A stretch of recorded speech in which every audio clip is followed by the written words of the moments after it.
This vidcast has been made possible by Chrisnell Media and Sound Production. For bookings for voiceover work, on-camera, motivational speaking, and DJing at your next event, email info@chrisnell.co.za. To find out more about me, visit my website, chrisnell.co.za. Enjoy today's program.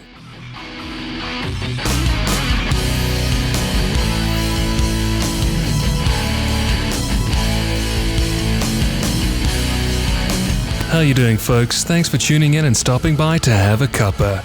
My guest today, I first have to say this, I love people who have an alternative way of thinking and doing, because they're so insightful and brutally honest, and the chap you're about to hear adheres to all the criteria given above. He's a Mountain West native who saw hell in all its horrid forms, and he came out the other side. Today, among the labels that he's been called, the two that he cherishes most is namely that of dad and husband. Will Jorenson is today a businessman, but on the show he chats about how exactly the label addict means to him and how his path to recovery was built.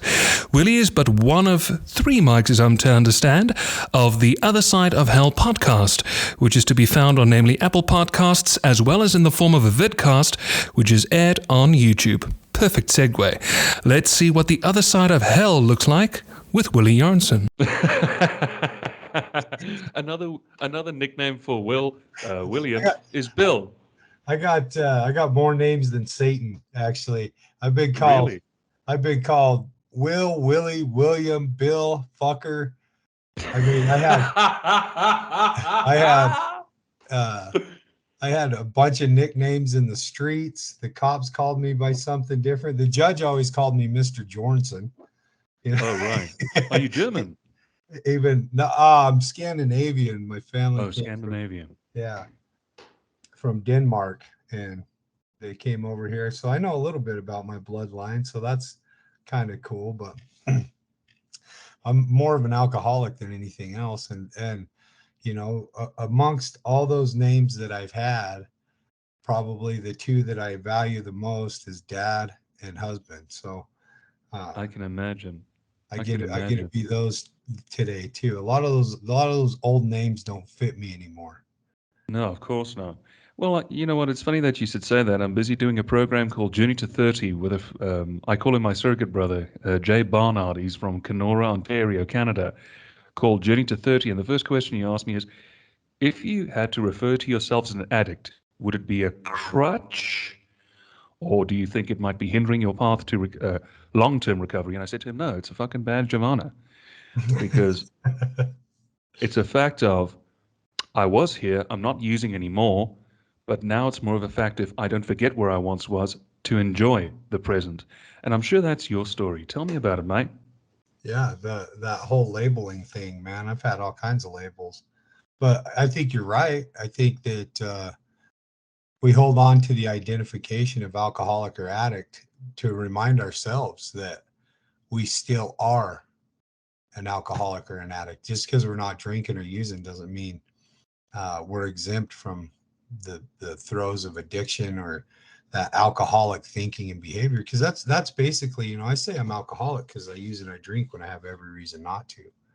And once I start, I can't stop. That's been historical throughout my life until this last round of sobriety. But I'm not an alcoholic because of what I drank or how I drank or when I drank or who I drank with or any of that. I'm an alcoholic because of what happens when I drink. What happens when I drink is what makes me an alcoholic. And what happens to me when I drink is that there's a little switch that changes who I am and the way that I see myself in the world. And I used to use that as a way to like deal with my inability to see myself with value. I could drink, and all of a sudden I felt like somebody else. All of a sudden I felt like I was part of something else. All of a sudden I felt good about who I was or what my future may hold. It changed my outlook on the world to a better place for a while, and it worked for a long time, but eventually it stopped working. But it never mattered how much I drank. What happens is that switch turns, and then I think, well, this feels pretty good. Surely another one's going to feel better. And I start chasing the illusion of more.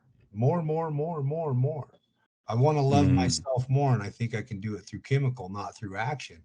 And that's not the way it works, man. Action is the only pathway to self-love. Mm. Mm. And for how long were you addicted? My first memories, um, like my very first memories as a kid, are connected to pornography, sexual behavior, cigarette smoking, drinking. So, for as long as I can remember, it's been in my life. I was a daily meth user by age 16, um, Holy cow. and was in a lot of trouble through most of my life, man. I always talk about how when I was a kid, um, I was a sensitive child. I was sensitive to other people's emotions. I was sensitive to other people's energies. I was sensitive to how I was treated and what people thought. And so I didn't always know how to react in certain situations. I was a hyper kid, and and I ended up getting in a lot of trouble just on my inability to like just be mellow, right? So my parents would take me Mm. to church, and through this stuff, I'll talk about my folks and everything. And the thing to remember about the people that raised me personally, they did the very best they could, and they did everything with the best of intentions. They just had no idea what the fuck they were doing, right? I Right. know there's a lot of abuse in your story. There's some in mine, and that's not necessarily what I think made me an alcoholic, but it did shape the way that I saw myself and the world around me. And so my Mm. parents would take me to church. I couldn't sit still in church. I would go to Sunday school. And then Sunday school, they would be teaching me about God. They'd be teaching me about punishment and reward. And that was the story of my life, my whole life. Punishment and reward, punishment and reward. Santa Claus, the same thing. Uh. Like a lot of my adult thinking was shaped inside of me as a child. And so I would go to church, and I literally could not fucking sit still. I hated sitting in church. I hated sitting in school. That's not what I'm about, right? Mm. And so Mm. I would get in trouble just for being me. And it created this identity that I'm broken. Like, I obviously there's something wrong with me. And then being Uh. being sensitive to people's energies, if there was something fucked up going on, whether it was with a teacher or my parents were having financial issues or marital problems, if my brother and my sisters were getting into trouble or having issues, if there was other people that were in a negative space, and I could feel that energy, like as an adult, we Mm. could really Mm. dial in and feel that energy. Well, when I was a kid, I could feel that energy too. But when I would ask about like, what's going on with dad? Is he okay? It was always, he's fine. Everything's fine. And Ah. when it wasn't, right, when I could feel that nothing was fine, that my teacher just got arrested. Because adults, when you're a little kid, you think adults have all this shit put together. They're all just They've got fucking, all the fucking answers. yeah, yeah. When you're a kid, you think, oh fuck, they're adults. They must know some shit. And then you become an adult, and you don't know shit. And you look back, you're like, the people that raised you knew even less than you do. And but you don't know that as a kid, right? You don't know Never. that you don't know that. And so there's all this belief in the adults. There's belief in make believe. There's that want to fit in places, that inherent human need to be loved and accepted that we all have. And so we go out and we seek that stuff, but with the very best of intentions, we're lied to, rather than being told, yeah, your dad's fucking unemployed right now. We don't have any money for food, and we don't know how we're going to get through the next month. We're told, nah, everything's Shit. fine, right? Everything's okay. And so what ends up happening is I go, well, I don't feel like everything's okay, but I trust you. And because I trust you, obviously there's something wrong with me. And it was kind of all that same thing with church and with God, with Santa Mm. Mm. Claus, right? I learned at a very young age. And my experience with Santa Claus, like for some people, it's not a big deal. For me, it was one of the most defining uh, moments in my life, even though I didn't Oh really yeah. know that that's what was going on. Because when I was a kid, I was a true believer in Santa Claus. I had the belief in Santa Claus that only a child can have, right? I thought that motherfucker flew through the sky on reindeer, brought me some shit based on my fucking behavior. I thought the fat man, I left him out cookies and shit. And why I was wouldn't I? about to ask. You left him milk and cookies. Oh yeah, why wouldn't I? My parents told me this shit. My brother and my teachers endorsed it. Like all the adults in my life, fucking, they all co-signed that bullshit, right? And so why wouldn't I believe that? Sure, Yeah. sure. And The so things that get, it's unbelievable, the imagination when you're a child. And, I know this comes out of nowhere, but the older that you get, you have to work hard to keep that imagination alive. you But do. when you're a child, it's fucking effortless. It really is. And unfortunately, like as a child, we're really encouraged to like use your imagination. And then we use our imagination at the wrong time. And these well-intended people shut us down. And we start, Yeah. well, fuck, now am I supposed to use it? Am I not supposed to use it? Well, I didn't like feeling that way when I was. So we start coming around, we start taking ourselves seriously. For Oh, me, yeah. uh, I had a friend telling me that Santa Claus wasn't real, right? And I was like, fuck you, Gary. Santa Claus is real.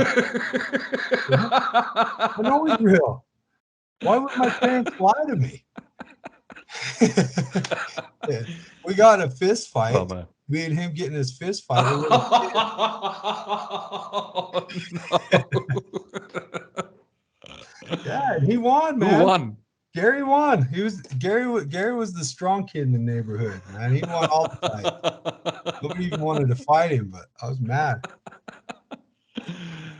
And come Oh, to find boy. out, he was telling me the truth. My parents were lying to me. And so if Right. they're going to lie to me about this, what else are they going to lie to me? And we start learning through well-intentioned people to not trust our conscience, which today I think is the authentic voice of God. We learn to not listen to that inner voice because we're told that everything's fine. We're told that to not worry about these things, and we're told that We're what we taught to think is going lie. on. Yeah, we're told all this It's the stuff, and then programming. We're taught to lie. And we're you know taught what, to Bill? lie. I'm learning that every given day. Ever since I moved out to the valley, I'm learning that more and more each day. We were programmed to lie, and we were not programmed to question. Yeah. Oh yeah, dude. School's You're huge for blowing that. my fucking brains apart here. This Yeah. is not, this feels more like serendipity. Jesus. Well, we're not all that different, man. We're really not. I think, we'll get to the God stuff and how I Sure, came around sure. to that, but you know, going through our entire lives without being able to trust ourselves is a fucking slippery slope. It's dangerous, right? And Big so time. Big when time. when I can't trust myself with the way that I feel, that I'm going to put myself in dangerous situations. And when my conscience is telling me, maybe you shouldn't take this hit of marijuana, maybe you shouldn't take this sip of alcohol, maybe you shouldn't eat this hit of acid. And I had that every time at the very beginning. Every time when I first started using and drinking, I had this internal battle of, should I, shouldn't I? Well, Mm, mm. I remember the way that it felt, like having this idea that I didn't know what was going to happen. And again, I was a little kid, right? And Sure. everybody in my life did party. Everybody in my life did drink or smoke or whatever. And so I would look at them and I would go, well, they all seem to be having a good time. But again, I didn't know that the adults were going through divorces. I didn't know that they were fucking going through job losses and being homeless and going to jail and all the things that go along with drug addiction and alcoholism. As a little kid, I didn't know that's what was going on, because whenever there was a party going on, there'd be a couple fights, people would be laughing, having a good time, the girls would be paying attention to the guys, and I'm watching all this stuff. And to me, all of that equals acceptance, right? I want to be accepted. Right. Sure. There seems to be this common denominator of whatever it is they're consuming, and so that's what I want, right? And then we get told, we watch the fucking Bud Light commercials, and we listen to our older brothers and their Spuds friends. McKenzie. Yeah, and we're programmed as children to see all this shit and start taking it in. And we're taught really young. I was taught really young that I'm not good enough, right? Yeah. through society, through fucking well-intended conversations, you know. And I keep saying well-intended because that's what they were. Of Nobody course. personally in my life wanted to make my life fucked up.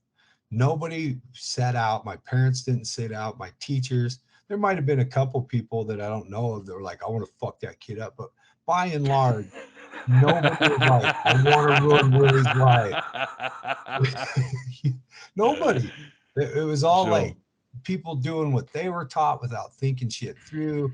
They were all just doing what was winging, what was convenient at the time. Because I was a hard kid to deal with, man. Like I'd get up and I'd fuck around. Like I was the kid in class that if you started laughing because somebody farted, I'd jump up and start making fart jokes and fucking making a big scene. Like that energy, like your energy would go up, my energy would go up twice as high.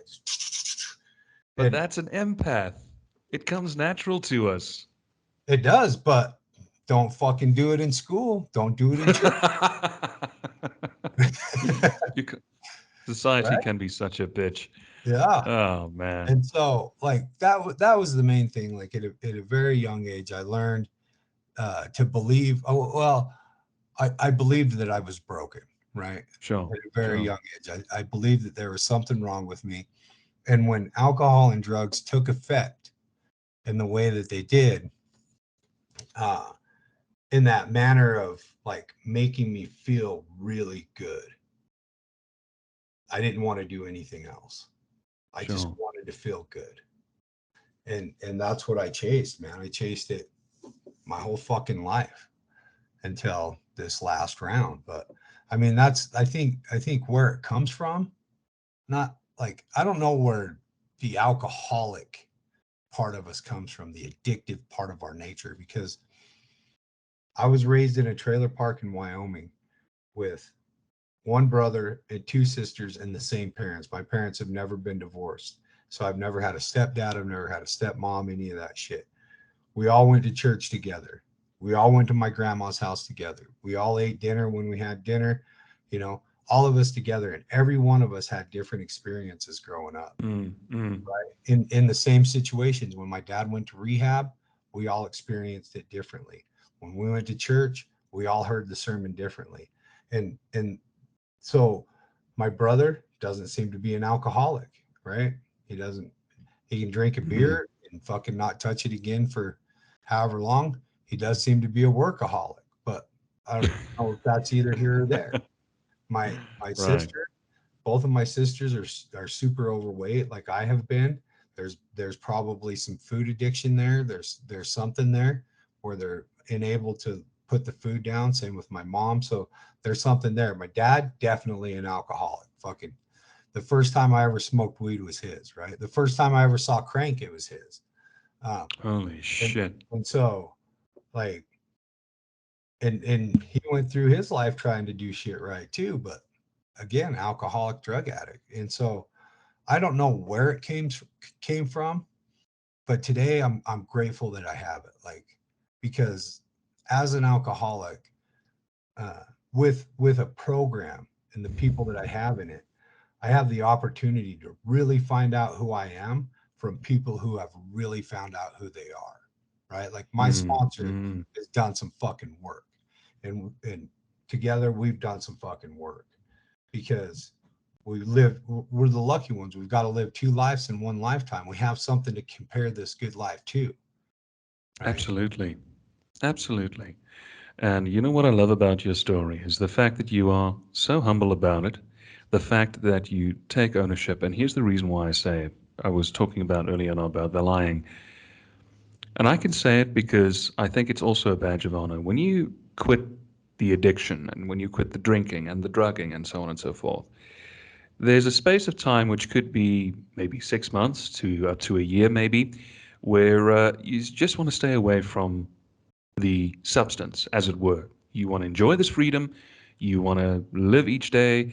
You take a breath the moment that you wake up in the morning and you say, oh, thank God I'm not using. But then it comes to year two, but now you want to understand the why. And I think that fucks you up. Did you have a similar experience like that? Oh yeah, dude. I spent a lot of time in the why. A lot. Jeez. Yeah. Terrible business Because that. I'm one of those people, man. I got sober. So I've been trying to get sober for a long time. Like I said, I was a daily meth user by age 16. By age 24, I was facing a lot of prison time. I ended up going into treatment, and that's where I was introduced to 12-step recovery. I went through that program and accidentally stayed sober for 3 years. And Accidentally stayed sober? I say accidentally because I didn't do any of the work to Oh, right, produce right, right, right, long-term right. sobriety. Like, and I thought I was, I was one of those regular motherfuckers that thought I was going to be able to get away with it with doing half work because I got the lingo down, I got the service position, I got the sponsor, I kind of did the step work, I went to all the events, I was a member, like I stayed plugged into the 12-step community, but I never did the deep work needed to do to really have a change of mind, heart, and soul, right? Uh, Like uh. I wasn't capable of it. I needed to go through some more shit, I guess. But I stayed clean for 3 years, and then when I relapsed, I went to meetings the whole time, but I wasn't able to get another 30, 60, 90 days together for another 6 or 8 years. It I was can a imagine while. that. And so this last time around, I was in a relationship with a girl from the rooms for 6 years. Fucking, it was a disaster. We were both fucking just a mess. She taught me how to doctor hop and get drugs from doctors, which was something I never did prior. Mm. I ended up getting strung out on opiates that way. And when I finally Oh, left her shit. for the last time, yeah, I went back to my hometown with full intention of jumping back in the meth pipe. And it had been 8 years since I did any meth. I was strung out on opiates, but I went home and I went to the same fucking bar that I left 8 years earlier. And the same fucking people were there doing the same shit. The same motherfuckers, man. I walked into this bar and people knew me there. And it wasn't 5 hours of being back in my hometown before I was smoking meth again. And Oh, and fuck. only now I'm strung out of meth and fucking opiates. And so Oh, that's when I shit. started doing heroin. But uh I ended up over at this girl's house that I'd known for a really long time because we grew up in the same town. I actually went to juvie with her brother. And yeah, like when Only I six was, degrees of separation. yeah, I mean, the town I grew up in is not that big. And so, if you party, you pretty much party with everybody at least once or twice. Anyway, Why do you she's think my I never went to fucking rehab? I was a radio DJ for a year and a half in a small little town out in the northwest. With a populace of 80 people, you start looking up rehabs and you think, oh man, if I go to rehab, who knows? One of my listeners might be in the audience. Did you hear Chris he's attending rehab with me and he's talking about music on the radio. Look how happy he is.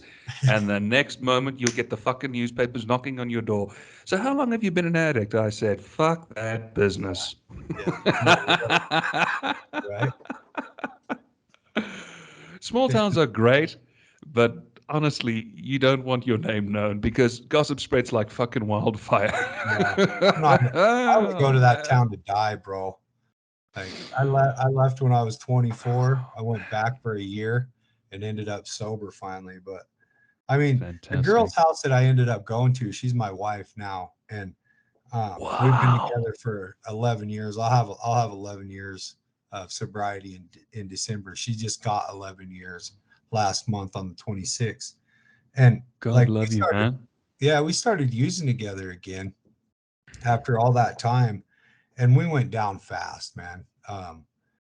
We came down to Utah to pick up some dope, and we ended up getting arrested. And this was really the turning point for me because now I was 33 years old.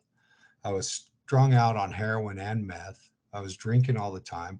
I was in my dad's truck because when I'm using and drinking, I can't fucking maintain anything. My life is completely unmanageable. We tried to steal some groceries from a grocery store because the drug deal went bad. I gave my money to a buddy of mine, and he went to go get some dope. I didn't see him again for a couple of years. He ended up stabbing somebody that night. He went to prison. I never did get the dope, and I had heroin, but I didn't have any meth. And so Oops.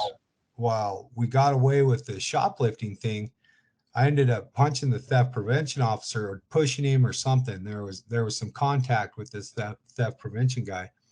And in Utah, when you touch a theft prevention officer, it goes from shoplifting to strong arm robbery. And so uh, my charge got jumped up to strong arm robbery. So I was being looked for strong arm robbery. I ended up me and her ended up falling asleep at this rest area, and we got woke up with cops all surrounding us. It was fucking crazy. And got woke up. The cop woke me up with a gun in my face and arrested us for strong arm robbery. I ended up leaving heroin in his car, and so I ended up doing time for strong arm robbery and possession of heroin. What ended up happening was, while I was in jail, I was reflecting on my life, and I was looking at the fact that I was in the same place I was as a fucking teenager. I was back in jail, calling my mom, fucking nothing to show for my life. I was a full-on adult, and I didn't know what I was going to do, man. I'm like, this isn't how life is supposed to be. It took me a little while to really process the last time I got arrested. So I was dead asleep in this truck, and some guy started yelling at me. And I woke up really fast, and I looked over, and there was a gun in my face. And I looked down past that gun, and I looked that cop in the eye, and that cop was fucking down. He was ready and willing to just fucking shoot me right there. He would have fucking put me all over that truck. And that would have been the end of my story, bro. Like, that would have been it. Everybody that I grew up with, my mom, I'd have been on the news. It would have been fucking, people would be like, you remember Willie, man? That motherfucker got shot by a cop, dude. Right there. That was the end of his fucking story. Can you believe that shit? That would have been it. And I looked in that cop in the eye, man, and he could see me for exactly what I was in that moment, right? He could see me as a danger to his community. I was a fucking drug dealer and a drug addict. Everywhere I was going, there was a crime being committed. I'm the guy that would have fucking robbed his mom's garage or gave his daughter dope. I'm the guy that he became a cop to protect society against. And he would have fucking put me all over that truck, as he should have, right? And I hope I never forget that look in his eye of willingness to fucking take my life to protect everybody around me, because that was a moment of incomprehensible demoralization for me. That's when I can no longer hide what I am from the world around me. Everybody fucking knows what I am. Everybody knows I'm sick. Everybody fucking knows. There's no hiding it anymore. And so I got arrested, and that's when this stint of sobriety started for me, right? It was time for me to change my fucking life. Right. And even though I didn't do it perfectly right out of jail, some really cool shit did happen. I got out of jail and I moved into a little camper. I think you guys call them caravans. Yeah. Caravans. Well, Moved into a well caravan. put. Well put. And I lived in that camper for a year, man. And I had 2 relapses after I got out of jail. And on December 17th, 2011, I got serious about my sobriety. And I still have my step work. I still have my step 1 with December 27th written on the date. And I wrote out my definition of powerlessness, and I wrote out my definition of unmanageability. And I wrote it to my sponsor at that time. And he walked me through all 12 steps of Alcoholics Anonymous. And I did all 12 steps, and I had cool shit happen to me on each one of those steps. But my life was unmanageable. That was obvious, right? Like I had known that I was powerless over drugs and alcohol for a long time. Right. And the story of my life proves my unmanageability. Like, I don't fucking work. The only thing I spend my money on is gas and cigarettes, and that's because it's too risky to steal. Fucking everything goes towards the dope. I'm always staying with somebody's house. The state's taking care of me. The county's taking care of me. My parents are taking care of me. My lover's taking care of me. Like, there's no management in my life, man. And so as it goes, I had warrants in other states, and so uh, I got out of jail and I wanted to go clean up those warrants in Wyoming. And I talked to my probation officer, and he's like, "Yeah, you can go up there and turn yourself in." And so before I went and turned myself in for these warrants, I told my sponsor I want to do my 4-step while I'm in jail, because I knew I was going to do like a couple weeks in jail, and I figured that was a good time for me to be separated from everybody and just fucking put my nose in the book and do my 4-step. And he's like, "Well, we probably better do a 3rd step first." And the 3rd step in Alcoholics Anonymous is made a decision to turn our will and our lives over to the care of God as we understand. And Correct. and the thing is, bro, is I tried to believe in my parents' God my whole life. Like, I fucking tried. My parents are non-denominational Baptist Christians, basically Judeo-Christians, out of the Bible. And I thought at some point, even in sobriety, I have to come to this point where I believe in that God.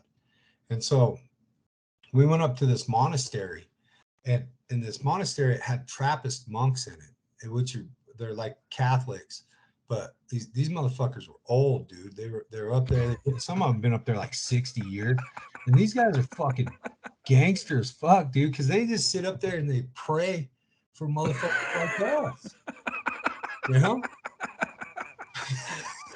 I can imagine. They just Can you fucking, think of being one of those people sitting there just meditating all day? you're like, never had no pussy, never had no fucking no 7-Eleven, nothing. That's not the life for me. Yeah, Sadly. yeah. They just sit up there and they pray like they think that that's the fucking thing to do, you know? And to me, that's gangster as fuck. Like, those guys were devoted. And we No, of went up course, there, of course. and like we read the 3rd step in the big book, and we talked about willingness and all this stuff. And my sponsor's like, let's pray. And I had never been in a Catholic setting. I don't know if you ever been in a Catholic church or anything, but they have No, no. healers. But I would love to. I would love to, just for the experience. So they have these padded kneelers behind all the pews, right? Because you Yeah. get up and down a whole bunch in a Catholic church and they're padded. And he's like, "Come on, let's pray, bro." And so we get down on our knees, and he just says like this normal Christian prayer, because my sponsor at the time was like basically a Christian too. And Right. that's fine. Like that worked for him. But so I was like, fucking, so I said a prayer, but I basically said the 3rd step prayer as best as I could. And I got all fucking hot, dude. Like, I was just like sweaty, and I wanted to I can run away. imagine. Yeah, it sucked, man. It's the most uncomfortable fucking thing I've ever done in my life. No, sure. I'm laughing with you in sympathy because that was more or less the experience that I had. Yeah. Well, what ended up coming out of Terrible it? business. What ended up coming out of it was I got up after that. I went through it sober. I got out of that cathedral. I went and turned myself in to the county sheriff in Wyoming, and I did 2 weeks in jail while I wrote out my 4-step. And Wow. I wrote my 4-step while I was in there, and when I got out, I read it to my sponsor, and I did it the classic AA way of, you know, I wrote my resentment list, I wrote my fear list, and I did my sex inventory, and I did the columns, and I did the whole thing. Right. Surely. As it went on, you know, and I read that to my sponsor, and he really identified these things in me that showed me that I'm not alone, that there's nothing on there that's fucking so out of this world that I can't turn around from it. I started thinking back on that 3rd step experience, and what had happened was I was going through the emotion of extreme embarrassment, and I went through it for the first time in my life without getting loaded. Because and the amazing thing about that is I think that we all have these emotions that we have to get through without relapsing, and I was never able to do that before. Like, I would get out of jail and I'd fucking, somebody would say something, I'd be like, fuck, I'd get all embarrassed, and then I'd go and use again, and like I could never get through that emotion until that time. And since I got through that one time of getting through the emotion of embarrassment without getting loaded, I was able to fucking I haven't been embarrassed since. And Because there's something I want to add to that. I think the reason why is because we as men have been, again, the lie, programmed not to show emotion. Mm-hmm. Society says we're not allowed to shed a tear. Society says we're not allowed to be vulnerable.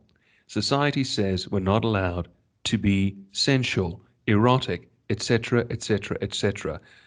Rhetorical question: where the fuck did that become cast in concrete? I mean, why the fuck do we have tear ducts as men? Why the fuck? No, I'm being serious. Yeah. Why the fuck do we have tear ducts? In fact, I want to read you a beautiful quote that I read. Okay. Crying is not a sign of weakness. In fact, it's a sign of having been strong for too long. Yeah. We've been programmed to lie, bro. We've been programmed to lie. We've been programmed not to share this passion that we have in our heart, our dreams, our wants, our needs, our desires. Because the moment we do, oh no, dear God, don't do that, because otherwise, you're going to be in incessant danger. Mm-hmm. Where the fuck does that say in any document that that is supposed to be a disadvantage? It's because we've been programmed to become pussified. To a point, yeah. Yeah, just lie about everything. And why do you think male suicides are shooting up the roof this last couple of years? Because we don't know how to accentuate that emotion. Yeah, and there's a big war on masculinity too. Like there's Big this whole time. thing of men aren't supposed to be men, and we're not supposed to uh like be leaders and all this shit. And I don't fucking buy into any of that. I have an amazing relationship with my wife where I recognize and very much value and honor my position in the home as a father and a husband. And I lead from the back, right? And so I Sure, feel of I course. feel like I'm this overwatcher of everything that's going on, and I let them play freely with inside that. And if they get too close to the edge, that's where I step in and Of say, course. you're getting too close to the edge. But that's just because I know what's on the other side of it. And eventually, Naturally. yeah. And so, like, you know, all that comes around to is this point of insanity that I always talk about, right? Like we've all heard the expression of uh, doing the same thing over and over again, expecting a different result, right? Like Oh, yeah. the definition of insanity: doing the same thing over and over again, The expecting it. definition of an optimist is a person who makes the same mistake 99 times, but on the 100th try, he's expecting a different result. Yeah. And a fucking alcoholic is a person that makes the same mistake 99 times, knows that it's going to happen the next time he does it, and fucking does it again anyway, right? Like, that's another level of insanity. Damn it. But, but think about this, dude. Like most of us go through our entire lives without ever having an honest relationship with ourselves. We go Of through course. we go through everything that we go through, and we can't have a conversation with our spouse that we know isn't good for us. We go through our entire life dealing with parents that are fucking abusive. We go through our entire life eating food that we know is bad for us, never taking care of our health. We go to doctors for no reason. like like we go through our entire lives and never have an honest relationship with ourselves. And I think that's the fucking pure definition of insanity. Like go Mm, through your whole mm. fucking life and never know who you are, what you're capable of. Come on, man. We have one life, and we have an opportunity, and everybody on this planet has the opportunity to take up and get an honest relationship with themselves. But it takes fucking work, Absolutely. right? It And so does. that became my mission through sobriety. Was I want to know myself well. And so when I had sexual issues, what were they? Right? Like why was I affected by men sexually? Why was I affected by pornography sexually? How did these things shape my behavior in the bedroom and relationships at large, the way that I love people, and how I use sexuality as a tool to fucking gain validation and all that shit. Like, Mm, what is it? What do I really want when it comes to sexuality? Like, do I really want more than one partner? Do I really want to be with one person? Right? Like what do I really want? And I had to get honest about what it is I really want, or else I'm going to be in a relationship that I don't want to be in. I'm going to be doing stuff that I don't want to do. What do I really believe about God? What do I really believe about God? Not what I say or what I want. What do my actions say I believe about God? And so, like me trying to be a Christian growing up, I read the book, they told me the rules. I never saw any motherfucker stand up to him. Not anybody. There was neither nobody have I. I saw that could fucking do what I was being told that needed to be done. And the weird thing about it is, bro, that perception thing, my dad, my mom, my brother, and both of my sisters all heard the same sermon. That preacher sitting up there telling that same story out of the same book. And we all heard something different. My mom's hearing a message of love. My dad's hearing whatever the fuck he's hearing. And I'm hearing, Willie, you're fucked. Willie, you're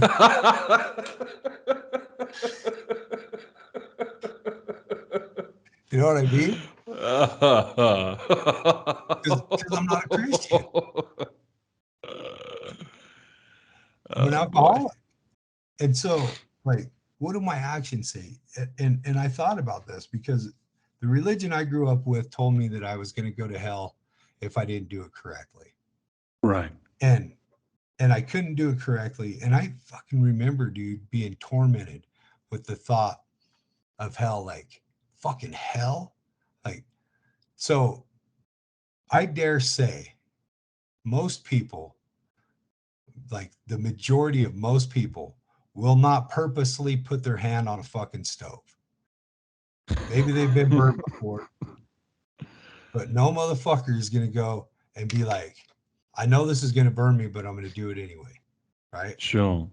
And like, if you believe in hell, like you believe that fucking stove is going to burn you, you're fucking not going to be cheating on your wife. You're not going to be missing prayer. You're not going to be fucking eating bread whenever the fuck you're going to fucking do shit right.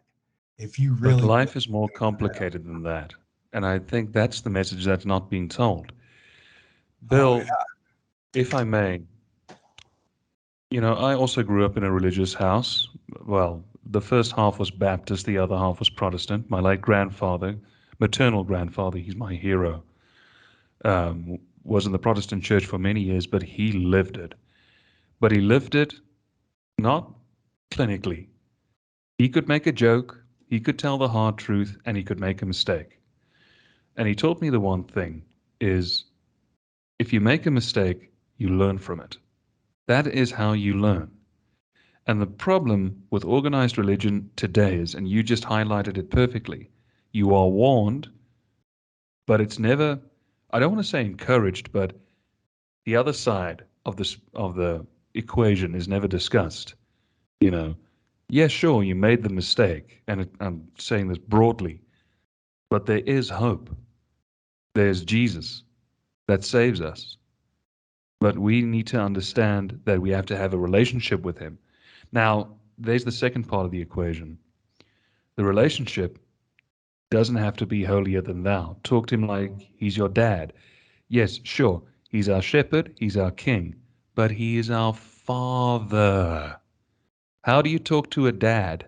Like you would talk to a friend, like you would talk your innermost, deepest things. And would you do it staley? Of course not. We're loaded with emotions, so give it with emotions. And that's what I'm only starting to learn now. Mhm. You know, I love the ritual of church. I love the Yeah, praise and worship. I love the prayer because I really go emotional, but I can't be holier than thou. It annoys the daylights out of me. And I don't care if you're Protestant, Baptist, Mormon, Catholic, yeah, Seventh day Adventist. Your relationship is your relationship, but we need to build each other up. And instead, we've got the society today that judges people on a merit. If you and I had to have a chat now with someone who has never touched a drop, never touched a hit in their life, They will look at you with spears. Now, I say that looking with you with spears, they will judge you come hell or high water. Did I say that overtly? Yes, I did. But in any, in any event, on the flip side, though, if you talk to someone who has become born again, that's when you see the true empathy. And that's what God loves to do is he loves to use people like you and me who have fallen, who have suffered, to do his work. But it happens on own terms. Not everyone's path is cast in concrete, and it needs to happen in sobriety equally. Yeah. Yeah. And not like I was talking to my dad about this because my dad's a Christian. And like I say, I'm not. And here's the thing about it is that doesn't mean I don't believe in God, right? Of course not. I believe I think that the big book of alcoholics is every bit as holy as the Bible. And Of course it is. and you know, when I can say that, I went through a deconversion that was really powerful for me. How did And that work? I was about 5 years sober, and I just wasn't happy. I was doing all the things. I had done honest step work. I was a good employee. I was going to meetings. I had service position. You know, we had started a family. My wife was sober. We were moving into a home. Like everything was going good, but I wasn't happy. And the I God see. question has taunted me, like I said, my whole life, because I could never, like one thing that I always swore I wouldn't do, and this was part of my internal makeup, was be phony about God. Like I was never going to claim I believe something that I didn't, and I was never going to claim to not believe something that I did. And I never connected with Christianity. I never connected with Jesus. I never connected with the Holy Spirit, the Trinity. Now we can go through and we can quote the Bible word for word because I studied it for 30 years trying to believe that. Right. But I wasn't happy. And so I kind of had to come to Jesus, if you will. With Jesus.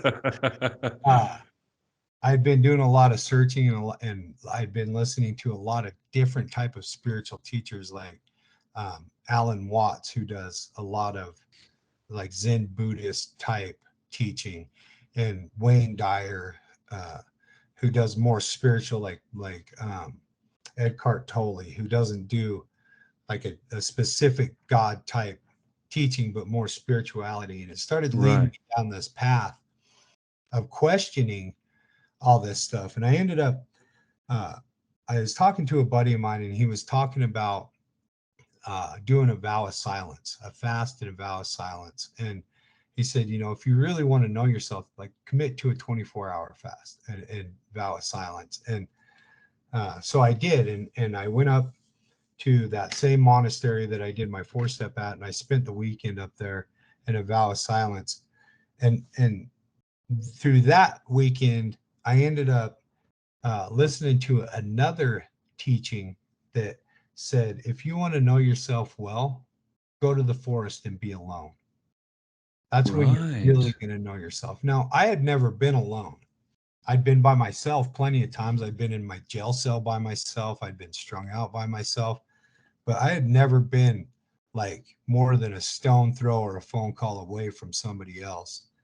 And I took a 7.5-hour backpack trip up into the mountains by myself with a complete vow of silence. And my intention to go up there was to call out the devil, because I thought that the devil was maybe just fucking with me a little bit.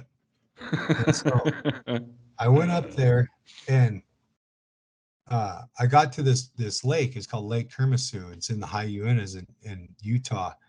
And wow. It's a beautiful lake. It's all just snow runoff. There's huge, like 1,000-foot cliffs all the way around it. The water's crystal clear. And I was up there for the first day, and then the second day I was completely by myself, and I seen this cliff way up up on this hill, and I was like, I'm gonna go up there and meditate.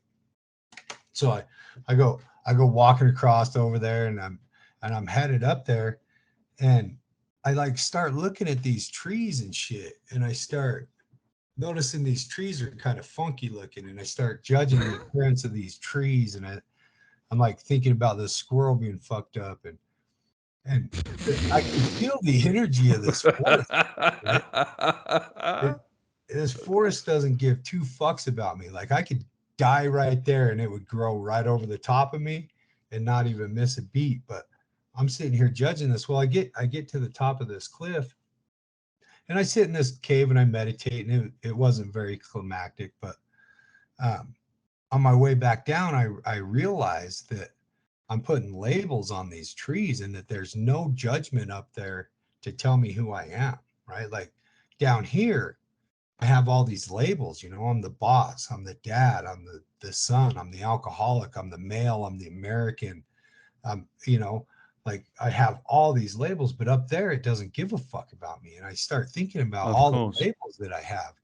And so I took out a piece of paper and I wrote down every single word label that I've ever been called, or I've ever thought about myself. And it filled up 2 fucking sides of this sheet of paper, man. Like those are Holy all the shit. things that I identify as. And it was all the good and all the bad, right? It was everything. Will, like I said, I have more names than Satan, right? Like Will, William. And I'm looking at this fucking list of names, these labels, and I'm like, I'm all these things, and like I'm none of these fucking things. I'm none of these things. And so as humans, we're super ritualistic, man. We're a traditional driven species, right? We have traditions, we have rituals, we do Of things, course. mean stuff. Absolutely. And so I was like, ritualistically, I'm going to burn this label. I'm going to rub the ashes on my body, and I'm going to jump in this lake naked. And that's what I did. I slid out the Man. forest naked with the ashes of those labels on my body, and I jumped into that water. And when I came out of that water, an atheist, like almost that fast of a turnaround. I no longer seen sufficient evidence to believe in God, and I was okay with it. Right. Right. And because that happened, it put me in a position to really start dialing in and finding what other people believe and how they become who they are. So I was Right. able to really study, what is an atheist? What does that even mean? Because I always thought an atheist was a person that hated God, and that's not what it is. It's just a person who doesn't see sufficient evidence to believe in God. Of What course. do Satanists believe? Why have I always been so afraid of the devil and of symbolisms of the devil? And Right. I Right. learned that those things only have power as long as I give it to them. The devil only ever had power over me as long as I gave it to him. And so I basically see.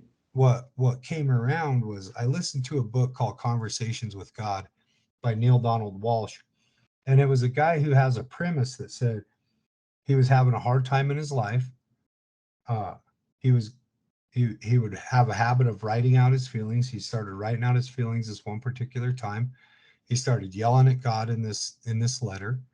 He started asking these questions, and when he got done, he went to go throw his pen down, and his hand wouldn't move from the paper. And the answers to these questions started coming into his mind, and he started a dialogue with God. And as he talked with God, the God that he talked to made more sense to me than any other thing that I've ever heard. And basically what it came down to is, for me, I do believe that not only were we made in the image and likeness of God, that we were made of God, that God at one time blew himself into existence to experience himself as God, that not only are we in this universe, not only are we on this planet, we're a part of all of this, that we Mm. matter far more than we fucking give ourselves credit for. That Morgan Freeman said the same thing. may, and that's the thing. I think what I was talking to my dad is like, Dad, you get your message from the teachers of the Bible, and I get my messages from these people, and they're both good, because today, instead of being angry at Christianity in the Bible, I can look at the stories in the Bible and I can see myself as every character in it, right? Like I can see myself as Moses leading my people out of the fucking into the out of Egypt and into the fucking confusion of the desert. Like I can see myself doing that. I can see myself I can see myself denying the word. I can see myself kissing him on the cheek, and I can see myself sacrificing myself for the greater good of everybody else. Like everybody that's in that book, I can see myself as that character, and I can see where my life has taken certain parts of the Bible in actuality. So I can take the metaphor of it and use it as a conversation piece with my dad, knowing that whatever message comes through me is exactly what it is. It's a message that has came through me as part of what my ultimate goal is, to know myself well, not waste this one life that I have. Who am I really? And what do I really believe based on the way that I act, not what I say? How do I act? Right? Where's my faith level? Of course. Where's my faith level? Right? I hear you. Pretty And dope. what? No. I think it's very introspective. But not a lot of people are open-minded, but that's a conversation for another day. And that leads me to my next question, which is, who is Willie Jorenson today? So that is a great question, man. Today Will is a person that absolutely loves himself, right? Which is something that I wasn't always, man. My negative self-talk is at an all-time low. I'm a Well, I've never response. heard you speak negative once in this conversation. Yeah, and I used to be a really negative person, man. I'm a teacher of the people that I'm responsible for, man. I recognize the immense responsibility I have for the 3 children that are mine, that came from me. And I love it. I love that responsibility of me. I love myself so much that I'll get up at 3 a.m. and I'll go to the gym at 4. I'll work out for an hour. I'll come home. I'll food prep. I'll get my kids up for school and make them breakfast, which is something that my parents never were able to do because they were chasing something else. Because I wanted a different life, and the amount of faith that I have in a guiding power that's greater than I am. I have my own business today. I make my own income through that business. I'm a contractor. I have a construction company, a home, in the community. Will is a leader, and I'm a seeker of truth, and I'm a seeker of joy, man. That's what I am. And I want to share that with as many people as possible, because this thing that we have, this universal gift of abundance, it's real, right? It's fucking real. And when we change the way we see the world, when we change the things that the way that we look at everything we look at changes, man. And the opinion that I have of myself based on the way that I treat me reflects everything about what I think about the world around me, right? Of course. I'm Of course. I'm healthy, I'm happy, I'm financially okay. My children have never had fast food. I've never fucking given them a hamburger. They've never set foot inside of a public school. We've had them in Montessori school their whole lives. They all are in jujitsu or gymnastics. We're very present parents. I'm a partner with my wife. We work our finances together. We work our sexuality together. We build our dreams together. I think I would have to say that I am the type of person that God intended people to be, right? I think. And if I'm not, I'm willing, God's You're willing, willing to adapt. I get that. show me what's next, because I'll do it. That's very humble of you to say. And I heard Marty say the same thing. Marty who? No, I'm just kidding. I just wanted to say. Who the fuck's Marty? Marty, if you're listening to this, we're referring to Marty Evans, who did the podcast earlier this year, also from Wyoming. You said very much the same thing. And you know what I love about what you have mentioned, Will, is the fact that you are just so humble about everything. I said I wanted to get to this, in my walk as well, I used to give everything else the blame. If I came out of a bad family structure, I gave the bad family structure blame. If I had bad work situations, I would give the uh, the bad job, I would give the blame. But not once did I look in the mirror and say, you know what, I contributed to this mess as well. I don't talk about being a hot mess, and I don't talk about, because I give completely the wrong correlation to hot mess, because if I hear the word hot, I think woman.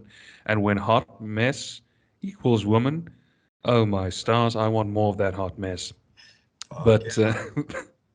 but that said, not once did I take ownership of my shit and say, you know what, I actually contributed to this mess. Not once did I take ownership of that. And it's a humbling feeling in itself when eventually the light comes on one day and you say, you know what, yeah, I didn't muck up. I did call this person a bitch. I did uh, talk badly about my colleagues because I thought that they owed me everything. And the fact that I just got the feeling one day, like yourself as well, what's next?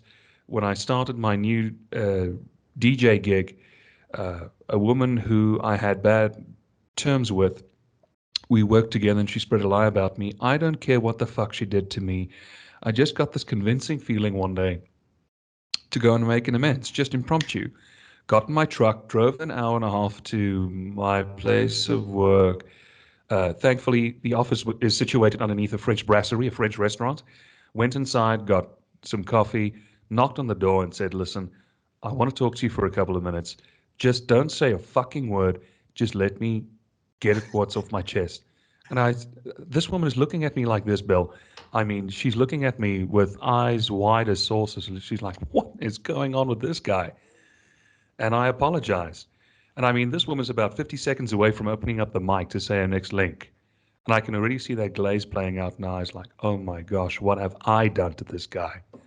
And today we've got one of the great amicable working relationships, I mean, ever imaginable. We're not buddies, but we're friendly with one another and we support one another. Yeah. We go, great show. You did a great job.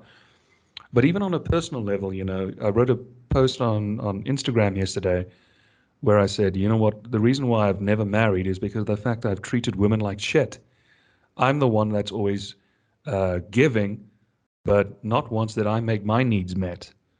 Not once did I spoke the truth how I thought about what real sensuality is. And I'm talking about emotional sensuality, the roses, the candles, the chocolates, the flowers, that sort of romanticism. But neither more, I never once spoke about what I expect physically in a relationship because I was closed off. And it's interesting, I have to add this in for good measure. I like to work out and listen to podcasts, and there's a guy that I listen to by the name of Sean Whalen, runs a NPO called Lions Not Sheep out of Utah, Provo. Mine's not And shit. he spoke one time about someone who had attended a seminar that he had held somewhere. It must have been Vegas. And the guy came up to him and said, I've fucked up my marriage. My girlfriend got pregnant. It was an extramarital affair, blah, blah, blah. All Sean said to him was, and I'm paraphrasing Sean directly, go back to your wife, tell her everything, the whole truth and nothing but the truth. And a little while later, must have been an email. No, they ran into each other again. And the guy got emotional and he said, I told my wife everything, what I wanted out of the relationship, what I wanted physically, emotionally, and even sexually. And his wife burst out crying. He said, why did it take us divorce court to get to this point? Because everything that you've mentioned, I've wanted from the very start. Yeah. And, taking ownership of that, just out of the blue, last night when I got out of the radio studio, I just went to the nearest shop and bought my mom some flowers, not for anything. Just, I want to show her that I love her. Show her that love. And we went outside, had a cigarette, and I told the truth. I said, Mom, this is what I've been doing. I, ne- I never took ownership of the love that you gave me, and I never took ownership of the fact that when you needed someone, I never gave you my time. I couldn't tithe you money, but I could have tithed you my time. So I love that humility that you're displaying consistently. And you know what? I don't, if I sound like I'm being condescending, forgive me, but that's fucking commendable that you are so transparent about it and so humble about it. That's real fucking power. Thanks, man. You don't sound, I don't know what condescending means. Can't use big words. Talking down to you, Oh, yeah. because with respect, you are a lot more mature than I. Dude, I just, like, do you know what memento mori means? Please tell. The, stoic Greece, whatever, our time's running out. One thing is definitely going to happen for sure, is we're going to fucking die. Now, what happens after? It's all speculation. It's all speculation. Absolutely. What we do now, why we have this one opportunity, does matter, right? Absolutely. I can't agree more. And the people that are in this one moment, this one life, do matter. Not just me, not just you. When we talk about, hoping that our podcast or our message or our journey touches one person, it's usually, you kind of think about it and like, oh yeah, I hope it touches one person. But bro, you were one person at one time. I was one Correct. person at one time that needed to hear a message of hope. And so that one person fucking matters, man. And Absolutely. I don't necessarily know who's going to hear what or when that message is going to come across, but if I don't fucking talk it, right, then nobody's going to hear it. What has happened to me through the work that I've done and the work I've been willing to do needs to be told, because this journey wasn't fucking easy, dude. There's Sure. hours of tears and doubt and push-ups Absolutely. and fucking denying myself and yeah, having hard conversations with people. When we had our kids, I had to tell my parents, look, if you ever fucking tell my kids that they're going to hell for their behavior, we're done. Like, Sure. period. Don't Setting fucking talk. boundaries. Don't talk to my kids like that. And because of the way that we eat in our house, we're grain Vegan, free. I'm guessing? No, I'm carnivore. Yeah, I just eat meat and eggs, but we're Sure. we're also grain free. So we don't Fantastic. I'm we a don't big we don't supporter of that.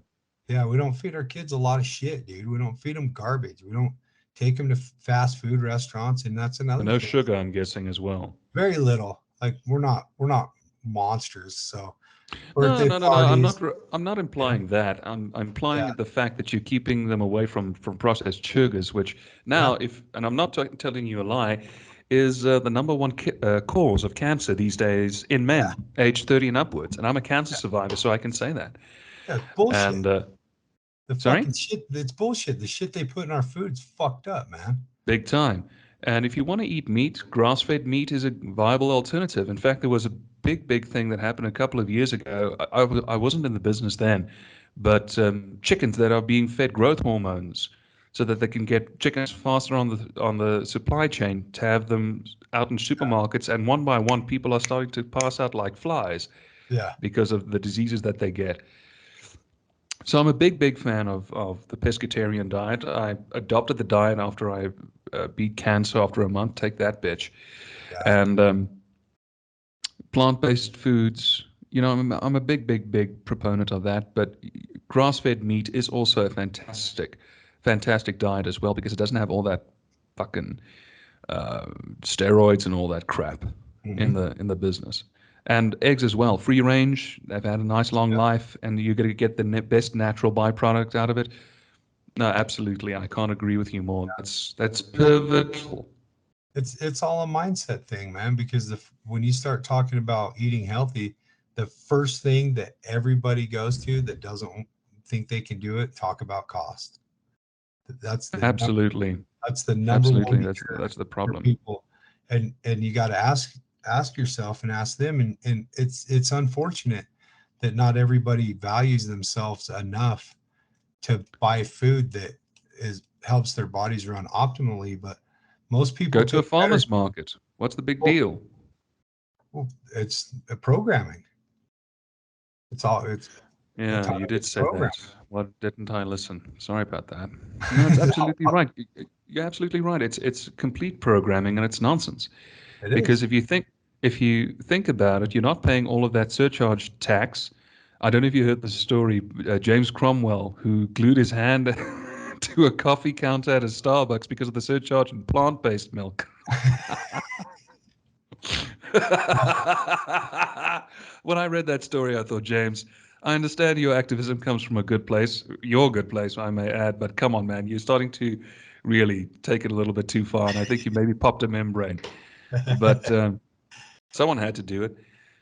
But getting it back to all seriousness, Will, if you actually look at the cost between what junk food costs and plant-based food, you don't buy one in a supermarket, you buy the other one in a farmer's market, and the cost is relatively the same, if maybe not a couple of bucks cheaper, and you don't get fucked on the surcharge. And you don't end up paying the amount of medication and fucking medical bills that come Big along time. with eating bullshit. And speaking of, junk food actually makes me sick. Good. Very much makes me sick. You know, I don't know if you have the same there in the state where you live, but now you actually get natural options for pizza, for example, where you can get it at your local convenience store.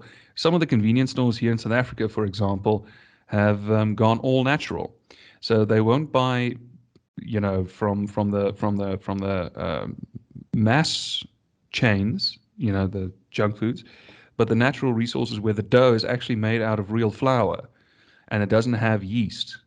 And you can also, with the free range chicken on top, the cheese is not made out of processed milk, it's actual goat's milk. So it's all natural and you can make it yourself. So it doesn't have oils and shit and whatnot.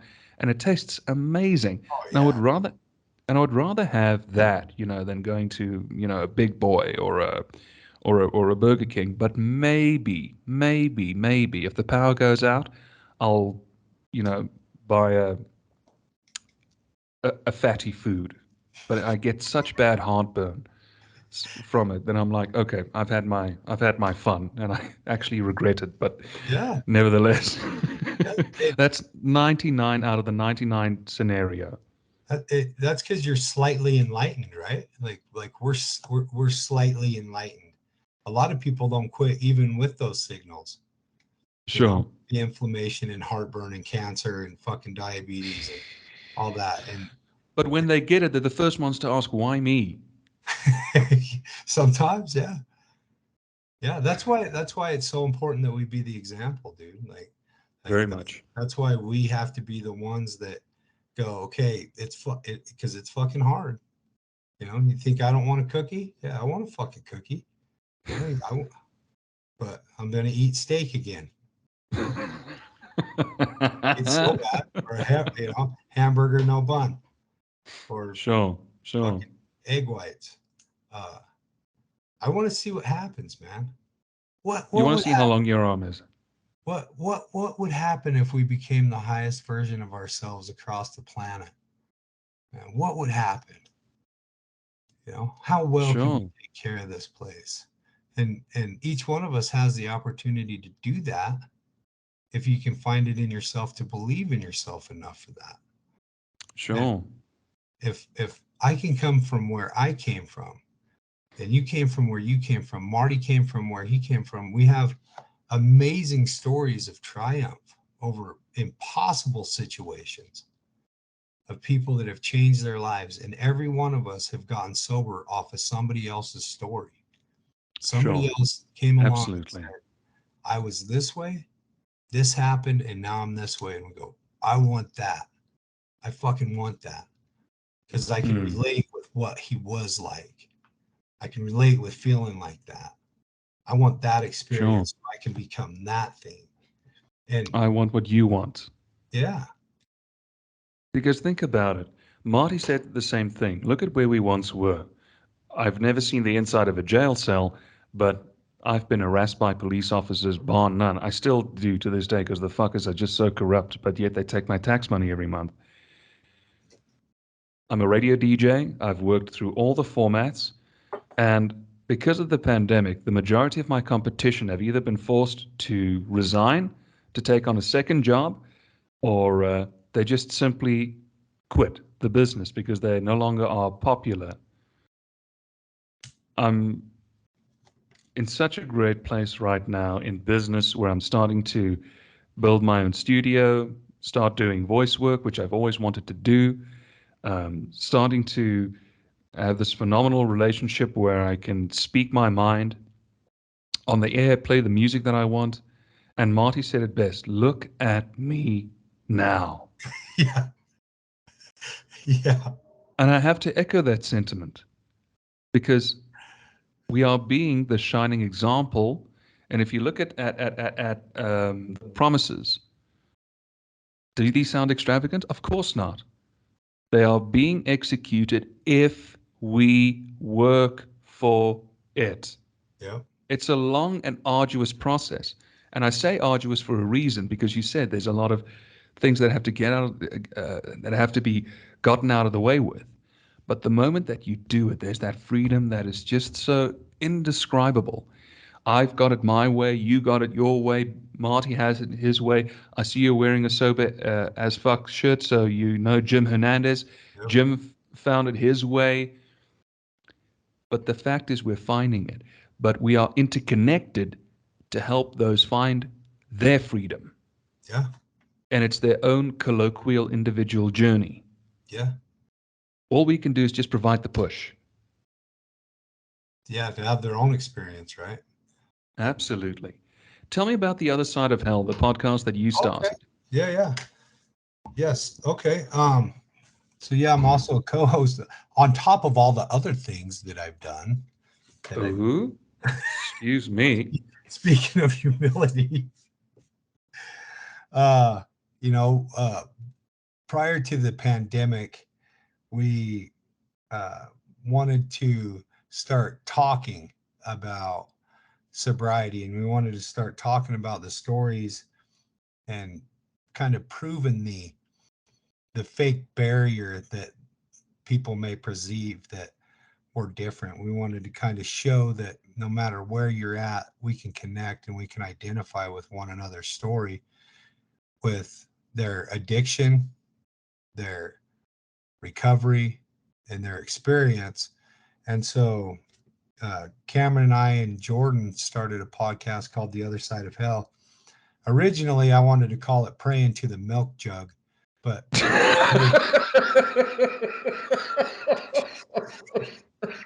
You're shitting me. no, that was the first name, but nobody thought. Well, they thought it was great, but they didn't think it was that great. I think it's fantastic. but we wanted to be able to bring people's stories on and talk about something real and raw in our own lives as it pertains to our lives today, how we identify with that person. And so we started the Other Side of Hell podcast, and we've been in the same studio now for about 2 years. We just dropped episode 125, and we've got to have 125 incredible people tell their stories on the show, and we've been able to identify with every one of them. We're on YouTube, Spotify. Cameron is my co-host, Cameron Jackson, and he's actually in the film industry. He works for a company called VidAngel Studios. They're the producer of a show called The Chosen. It's no way. Yeah. So Dallas Jenkins' story. Is that who plays Jesus? No, Dallas Jenkins wrote it, but yeah. Oh, okay. Yeah. And so Cameron works for that company, and that's his background. That's why our show looks so professional, because of him and Jordan. Jordan is also an audio engineer, so he does all the behind the scenes stuff during the show so that it sounds professional, looks professional. And then they have me on there just fucking talking out of the side of my neck. Apparently people like it. No, you're a raconteur. Just say you're a raconteur. That's it. I'm a raconteur, and I get to get most of the war stories. So we do them via Zoom. I get to sit down one-on-one with people, kind of like we are. And it's Of course. basically a speaker meeting format. The person has 25 minutes to tell their story of what it was like, what happened, what it's like now. And every single one of them is incredible beyond belief, man. Every story we get is just as amazing as the one before. And we pull a topic from that. We talk about it for a few minutes. We identify with it. And then we air that story and wrap it up. We have guest hosts come on either via Zoom or in studio. We've done both. And it's a great time. It helps me stay sober. We have a solid fan base that kind of, reminds us that what we're doing is the right thing. And it just feels good to be part of the recovery movement in such a big way. I don't want to take this to the grave with me, man. I want as many people to know how I got sober and why I stay sober as I possibly can before I go out of here, man. And I don't think there's anything really more noble than a man that's trying to save his own life. And absolutely. On a continuous basis. Yeah, every day. More a man than me. You know what, Will? I just wanted to say this in closing. I just want to really thank you for being so fucking transparent and taking ownership. Marty said the same thing, and I'm quoting him concurrently. This keeps me sober. Yeah. And this really also forces me to look in the mirror and to take that next step forward, and to continue taking ownership and to enjoy this life, but to also consistently, whilst enjoying this, to redouble my efforts and get people's stories out there. I don't care, and I'm talking about this platform exclusively. It doesn't matter whose lives it touches, as long as these consistently go out, the message consistently goes out, and we're touching people's lives. I don't want to know how many, but hopefully more than a herd by the time I go to finish. And through me, you've made a friend for life. Thank you so much. You've been an absolute stellar show, man. You need to come back sometime. This was a good time. Yeah, let's get together and put your story on our show. I would love to. I would love to hear about, your childhood and your God experience through your cancer, the things that you've touched on through the little bit that I know about you, and get it out there. So God bless you, bro. Look after yourself, yeah? Okay. Thanks, big dog.